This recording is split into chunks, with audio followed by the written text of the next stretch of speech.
Good morning, everyone. Welcome to Throne Speech Day. Justin Trudeau will be addressing the nation tonight at 6:30 as well, so that's something to be well speculated about, and we will get into that shortly. But first, yesterday I focused heavily on COVID-19 because I think that they're bringing in a second lockdown, and I think possibly that's what tonight is about, the address to the nation. I'll show you what I think is a precursor or a preview, not a precursor. And but first, I've got some stuff that I want to clean up from yesterday, stuff that I wanted to talk about that I didn't because I was talking about COVID. So on the 21st, today's the 23rd, Catherine McKenna responded to this tweet. The Quebec government has a 12-person war room that ferrets out hate, misinformation, and threats against the Premier, Francois Legault, published on Facebook and elsewhere, Quebec Politics. And this is via The Logic. So there's a full article if you want to read it, but you can hear one of the main quotes right now.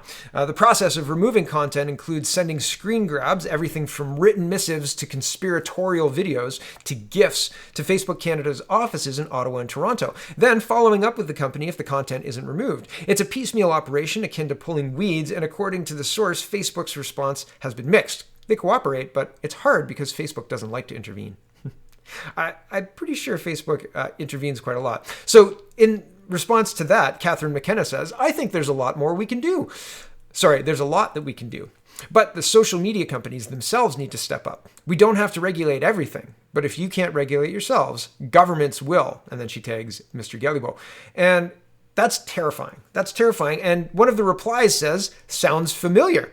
Censorship was rampant throughout Nazi Germany. Censorship ensured that Germans could only see what the Nazi hierarchy wanted people to see, hear what they wanted them to hear, and read only what the Nazis deemed acceptable. The Nazi police dealt with anyone who went outside of these boundaries. Censorship dominated the lives of the ordinary citizens in Nazi Germany.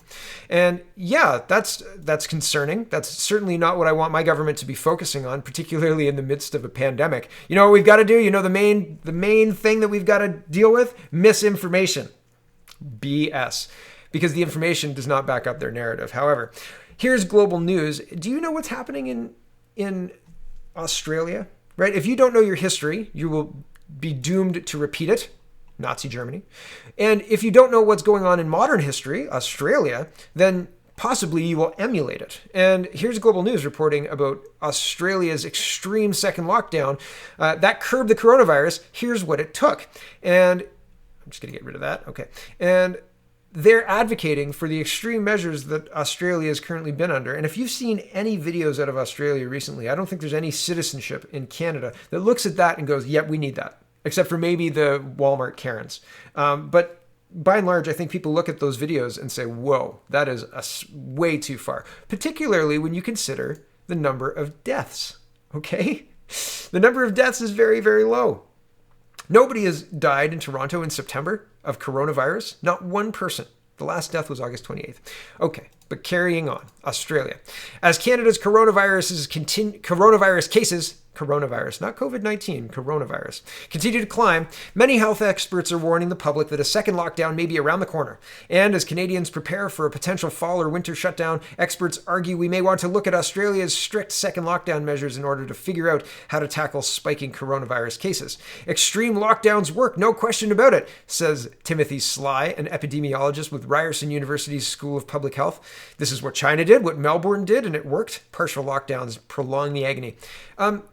Timothy Sly is ignoring Sweden, who didn't lock down and have the same death curve as we've got, and Brazil, I think, who's also mirroring Sweden's results, and pretty much the fact that we had an extreme lockdown, and here we are in a second lockdown. So what does he mean by extreme lockdowns work? Maybe they stop the cases, but they don't solve the problem. Extreme lockdowns work at putting people out of work, at destroying businesses, but solving the coronavirus, COVID-19 China virus, Wuhan China virus issue, that's not something that a lockdown actually solves, right? All that does is destroy our economy, right? And we're way behind the curve on that. So back to this. Melbourne, home to 5 million people, has been under a second strict lockdown since July. Some of the measures include you cannot leave your home unless it's for exercising, caregiving, working, or buying essential supplies. If you do leave, you must stay within 5 kilometers of home. Masks have to be worn outside. Schools changed to remote learning. Childcare centers are closed. You cannot have visitors or go to another person's house unless it's for the purpose of giving or receiving care. You must meet one person or you can meet one other person outdoors for a maximum of 2 hours. There's a curfew between 9 p.m. and 5 a.m., previously between 8 p.m. to 5 a.m. The onset of the curfew was adjusted to 1 hour later as spring approaches in the southern hemisphere and daylight hours will begin to get longer. There's a ban on weddings. Restaurants and cafes will only be open for takeaway and delivery. General retail, gyms, and hair salons and bars are closed. This is more than the severe lockdown we went into before, and I don't know that there's any kind of justification for this. This is absolutely draconian and isn't backed up by any kind of data. It's as good as wearing a mask to prevent the spread of a respiratory virus. Here is Ezra Levent reacting to CBC Ottawa saying, anyone in Ottawa with symptoms of COVID-19 or has come into close contact with a person who has tested positive now legally must self-isolate for 14 days or until receiving a negative test, says Vera Etches. And Ezra says that's obviously unconstitutional. Here's the CTV News article. Follow COVID-19 isolation rules or face a $5,000 daily fine, Ottawa's top doctor. That's what she says. Ottawa residents who have or may have COVID-19 and don't properly self-isolate could face steep fines under a new order from the city's top doctor. Medical Officer of Health Dr. Vera Etches announced on Tuesday that she's invoking an order under the Health Protection and Promotion Act that requires people to self-isolate if they test positive for the COVID-19, have signs of symptoms, are a close contact of a positive test, are awaiting a test result, or have reasonable grounds to believe they may have COVID-19. Failure to comply with this order could result in a fine of up to $5,000 for every day or part of a day on which the offense occurs or continues, Etches said on Tuesday. People under the order must remain in self-isolation for 14 days unless COVID-19 has been ruled out, and they must do everything they can to avoid exposing others. I don't take these types of decisions and steps lightly, Etches told a news conference on Tuesday. However, I must do everything possible to reduce the transmission that's currently happening in Ottawa. We must, again, plank the curve. Oh, there's the propaganda phrase, the term, right? Plank the curve. BS. Garbage. Back to this. Etches reiterated that the goals in responding to the pandemic to keep the level of COVID-19 transmission in the community from disrupting society in a detrimental way and to limit hospitalizations and death. The level that we're seeing is too high for these purposes. Okay, so moving the goalposts again, what does it mean? Right? To keep the level of COVID-19 transmission in the community from disrupting society in a detrimental way. What? Before it was let's not overwhelm the hospital. Now it's let's not impact society in a negative way. Here's a link to tweets that have the entire Section 22 language if you want to read it about the fines. So I alluded at the beginning of the show to talking about Justin Trudeau's address to Parliament, or the throne speech today, and the address to the nation tonight. And there's lots of speculation, so we're going to talk about that as well. So here is Miss Walsh, and she says, the Prime Minister's request for airtime from national broadcasters, Global News says, it received assurances that the Prime Minister's request was based on urgent national importance to the Canadian public and was not a political address. Okay, so here is CP24's speculation, because it's all speculation. Nobody really knows what he's going to talk about. I've heard the throne speech originally was going to be a green pivot, a green recovery. Then it was going to be just financial recovery from the virus. We have to concentrate on financial recovery. And now they're going to pivot. This is the last rumor that I heard. They're going to pivot into how the second wave needs to be managed, and they're going to do everything they can to keep Canadians safe. So basically the same rhetoric we've been hearing all the last 4 or 5 months. But here is Boris Johnson, and he's talking about the fines, and he's saying your mild cough could be someone else's death knell. But, well, Milhouse Van Houten says, we're arriving at the point where mild cold symptoms are grounds for suspending one's civil liberties. Not only in the UK, the city of Ottawa has moved in this direction today too. So the Ottawa is saying £10,000 fines. And here's Boris talking about the death knell. Here we go. And the reason I'm showing this to you is because I think possibly this is what Trudeau's going to do tonight, right? I don't know. Apparently he's addressing the nation again tonight at 8 p.m. and the Dutch Prime Minister is doing the same tonight. But I think maybe Boris Johnson addressed the public last night. I don't know. Here's an address. He's talking about how dangerous COVID is. And again, I'm going to point to the Toronto graphs to prove my point that it's not. Here we go.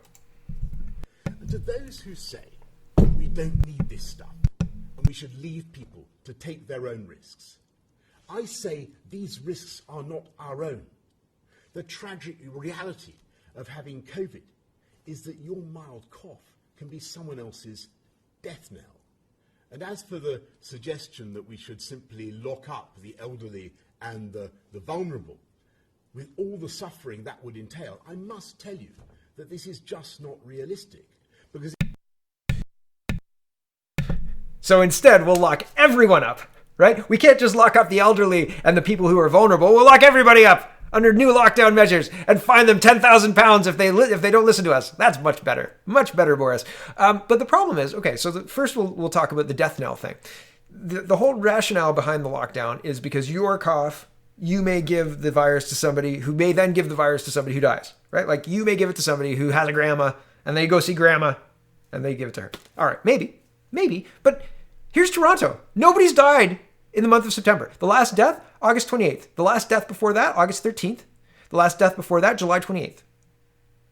That, like, really, we haven't had anybody. It's been more deadly if you were in Toronto and got hit by a wayward bullet. Because, yeah, that's a big thing. But COVID is not killing people in Toronto. Is it killing people like somewhere else? There's no big concentrations of old age homes with elderly patients being flooded into it with COVID-19. So even with this insane measure, the Toronto Public Health saying individuals who have died with COVID but not as a result of COVID are included in the death count for COVID-19 deaths in Toronto. Even with that crazy metric, nobody's died. Nobody's died with COVID. So are they just going to ignore this? The ICU numbers aren't up as far as I've seen. I haven't seen anybody saying, oh, the ICU numbers are really up. Everybody's on ventilators. Lots of people in the hospitals. No, it's not happening. It's not happening. And yet they're saying £10,000 fine, $5,000 in Ottawa, right? It's incredible. So what is Justin Trudeau's speech tonight going to be about? And the throne speech could be, who knows? Lots of speculation. And the address to the nation, who knows? Lots of speculation. So I'll show you what the speculation is. Diana Murphy says, if it isn't political, is someone declaring war? War on COVID? The war on terror seemed to work. Boris Johnson is addressing the UK tonight at 8, UK time. Dutch Prime Minister doing the same tonight. I'm going to be watching. Maybe I'll do a live watch party. Anybody want a live watch party? That might be fun. Anthony Fury says, managing the pandemic is primarily a provincial matter, and the aspects the feds are responsible for, they initially bungled. So what could Trudeau's possibly have to say of value during a national address that could be better said by premiers? Did he get their consent for this?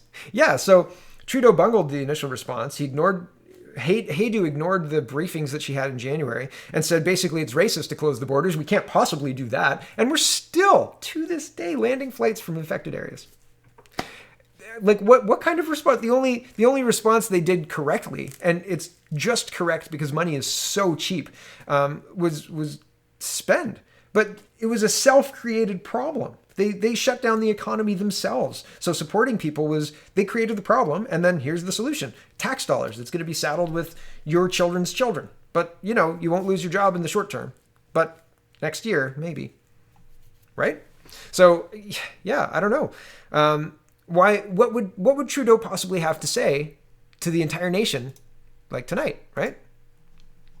Right? I think maybe national fines? Who knows, right? So the Ontario Nurses Association moving into, and like this is all money and who's getting the money, right? And the allocations and blah, blah, blah, blah, blah. Patients matter with regards to hospitals, right? Like, so here's two stories, yin and yang, what we're giving up and what we're getting instead, okay? CBC Toronto is reporting, Vicky McKenna, president of the Ontario Nurses Association, said in a news release on Tuesday that the layoffs will devastate Newmarket and directly affect patient care. Hospital in Newmarket, Ontario, to cut 95 registered nurse positions due to financial challenges, right? So there's not enough patients. So do you know anybody who works in a hospital? I know a few people who work in hospitals. And in March and April and May, we were chatting back and forth. I haven't talked to them recently, but March, April, May, hospitals are like hotels. There's a lot of people who need to work in them. So not just doctors and nurses and healthcare staff, but like porters and kitchen staff and like IT, all of that kind of stuff is needed in a hospital, right? So my couple of friends who work in hospitals don't work in healthcare. And I said to them, man, like I wouldn't want to be in your position, right? And they said, nah, man, the hospitals are running like super, super low. Usually in regular times, they run at 110 and they can't get enough staff, right? 110% of capacity, right? So they're running more patients than they have staff to care for. So staff are doing their best and juggling patients, and it's really busy all the time, right? But now it's like 70%, or in March, April, May, 70% or less. And he said, it's so relaxing going into work nowadays.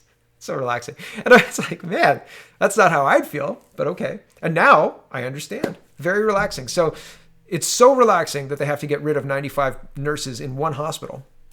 But what do we get instead? We get, CTV Toronto is reporting 2 hours ago, Ontario says it will hire 98 new labor inspectors this fall as part of efforts to prevent the spread of COVID-19 in the workplace. Can you wait for your Ontario labor inspector to show up in your business to make sure you're complying with the COVID requirements? Can you just wait for that? Isn't that going to be wonderful? Man, if there's ever been incentive to move your business online, but just wait. Just wait till the end of the show. They want to deal with that too. So isn't that interesting? You trade 95 nurses, but you get 98 labor inspectors. Yay, Ontario, right? So welcome them into your business. And what do you think that they'll be able to do? Probably levy fines for people who they deem are not following the rules, right? Isn't that wonderful? Isn't that great? So the government can come right into your business. Don't you just want to start a business in Canada and right in Ontario? Forget it. Get a government job. Honestly, or go somewhere else and start a business that's not gonna have a labor inspector walk in and say, "Oh, you guys aren't wearing the right face masks. $5,000 fine." Oh, for a corporation, $25,000 fine. I'm making up the fine numbers. I haven't seen fine numbers for corporations or anything like that. Although I have seen quite high fines for corporations who organize gatherings. I think for the Ottawa thing. So that's pretty crazy. Here is City News framing Antifa as the victim. I'm going to show you. You can hear somebody say, "Go home, Antifa," and you can see the Antifa dressed like the kids dressed up as Antifa here. And the funny thing is, these are the same Antifa as in Portland. It's the same Antifa who are lighting fires across the Midwest or across the entire United States. It's the same Antifa who are being arrested for arson across the United States. It's the same Antifa who are terrorizing neighborhoods and other places in all across the United States, New York, Portland, Oregon, and I'm sure there's other. Nevada, I think, was another place, a hotspot. So these are the same people, and they're coming into Canadian places, Canadian towns, and being counter-protested by the community, and the Antifa are being painted as the victims. Here you go. But before the event could even begin, it turned violent. It's traumatic. All of us are traumatized. Keisha Daniels spent her summer in several small Alberta towns calling for racial equity. Who's paying Keisha Daniels? Where does she get her money from? Racial equity. Exactly what does that mean? Anti-racism. Define it, please. What is anti-racism? I have a feeling I already know, but having global news frame Antifa as the victim, not appropriate at all. Not appropriate at all. Moving on, Canadian government used to emphasize innovation, employment, and access to global markets. Now the top cultural legislative priority is just a straight shakedown, get money from the web giants. And Canadian Heritage Minister Guilbeault says his top legislative priority is to get money from the web giants. Why a government shakedown of internet companies is likely to result in trade retaliation and leave U.S. companies as the guardians of CanCon. Yep. I have absolutely zero trust in this government. None of my websites are on Canadian servers. None of them are .ca, and there's a reason for it. These people are liars and thieves and cheats and hooligans, and I will transfer ownership of my websites to somebody who is not in Canada in order to protect them from this bullshit, because it's bullshit. And it's unbelievable what these people are doing. Unbelievable what these people are doing, like link taxes and all sorts of crazy stuff. And I'm glad people are calling it out, but it has absolutely no basis in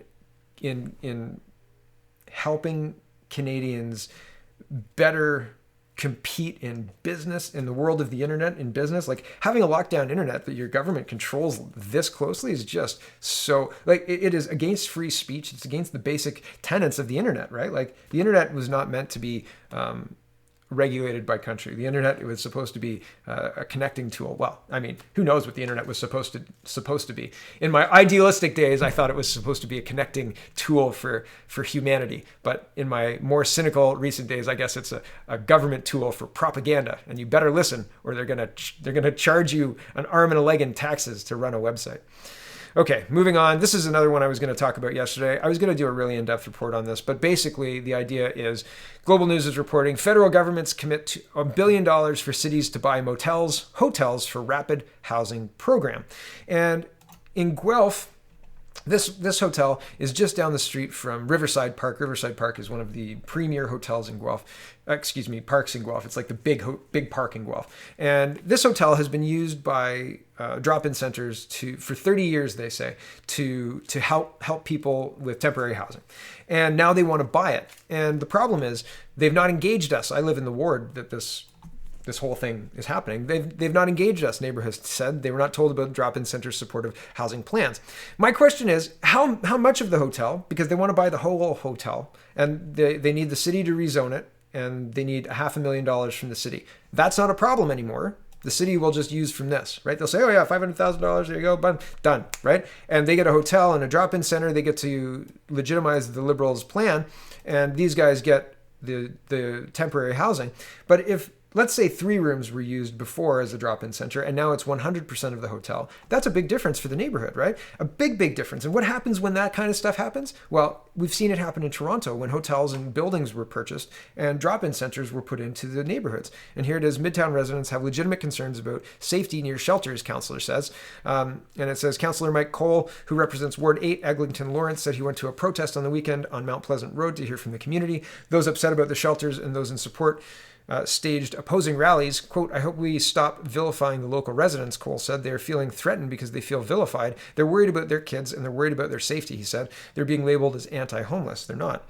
I went to the town hall about this. There was hundreds of people in the town hall. That does not happen. We had like 250 or something like that. People don't care that much. People cared about this. And their excuse was, it's been used as a drop-in center for 30 years. Like, don't worry about it. Everything's fine. Everything's the same as it's always been. And that's just not true. And he's right. They're being labeled anti-homeless, and people aren't anti-homeless. But you can't just, being homeless is not a single, like, it's not a single morbidity issue. Comorbidities happen. That means multiple medical problems, right? And if you're homeless, usually it's as a result of other things affecting you, impacting you. Sometimes you are an alcoholic. Sometimes you're addicted to something. Sometimes you're addicted to gambling. Sometimes you're addicted to food. It doesn't matter what you're addicted to or the other things that are causing the problem. But usually homelessness is not the first problem. It's not like, oh man, I woke up and the home was gone. That doesn't usually happen. There's other things that are happening. There's other issues that the person is dealing with. And that has led to massive amounts of violence, defecating beside schoolyards, needles everywhere, drugs and violence and all sorts of stuff that these people have legitimate concerns about. And it's not being addressed. In fact, they're just being vilified for it. And so I have no faith that this is a good program. And I have no faith that this will be managed in a way that will be beneficial to the neighborhood or the park, because I've worked in addictions, I've worked in children's mental health, and it's not exactly the same as drop-in, but I understand the clientele and I understand the families around it. And it's not to say that they're bad, but solving their problem is not as easy as just giving them a place to live. That's the fundamental part of it. With all of the contributing factors, sometimes that actually just creates another problem. So it's problematic, right? Very problematic. The Conservatives have a new logo. I don't care. It looks like the RCAF, like the Air Force logo, right? I saw you turn that, you take the rip out of the maple leaf. Why is the maple leaf ripped? And you fill in the circle, and it's the RCAF logo. That's what I think about that. Andrew Lawton says, final stories for today. I'm long-ish, 27. It's about right on. Andrew Lawton says, Conservative leader is in quarantine for 2 weeks. Bloc Québécois leader is in quarantine for 2 weeks. NDP has no money. Liberal leader, Prime Minister Justin Trudeau is preparing a throne speech followed by an address to the nation. If there were ever a good time for an election, everybody would be caught off guard. it only gives him an extra year. I don't know. I don't think so. I don't think so. Here's another reason why I don't think so. Jagmeet Singh says, yeah, we'll support him. Here we go. I want to be clear. I want to put the proposition in the positive. We put forward our 2 demands. And if the government puts forward legislation, makes it clear they're going to do these 2 things, extend CERB and put in place paid sick leave for all Canadians so that no one has to make the impossible choice, we will support that. So to put it in the positive, those 2 things are put in place in legislation. We will vote yes for those and we will support.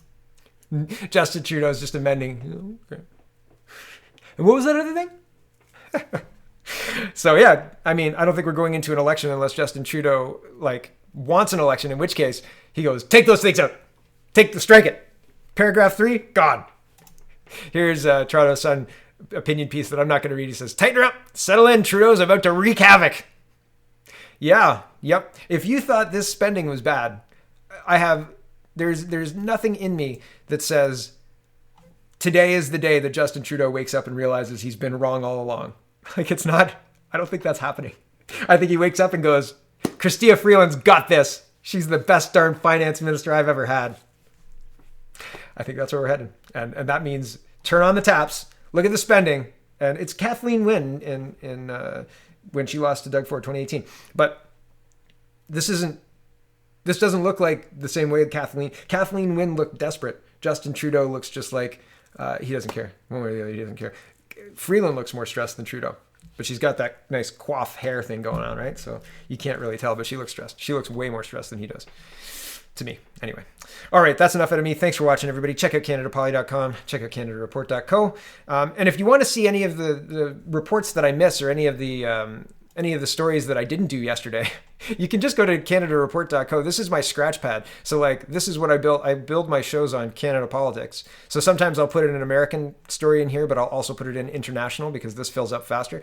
So anything that's cross, I'll put in Canadian economy and in Canadian politics because this is where I build my show. So yeah, all the links for everything are here and in the description. And well, thanks for watching as always, and have a wonderful, wonderful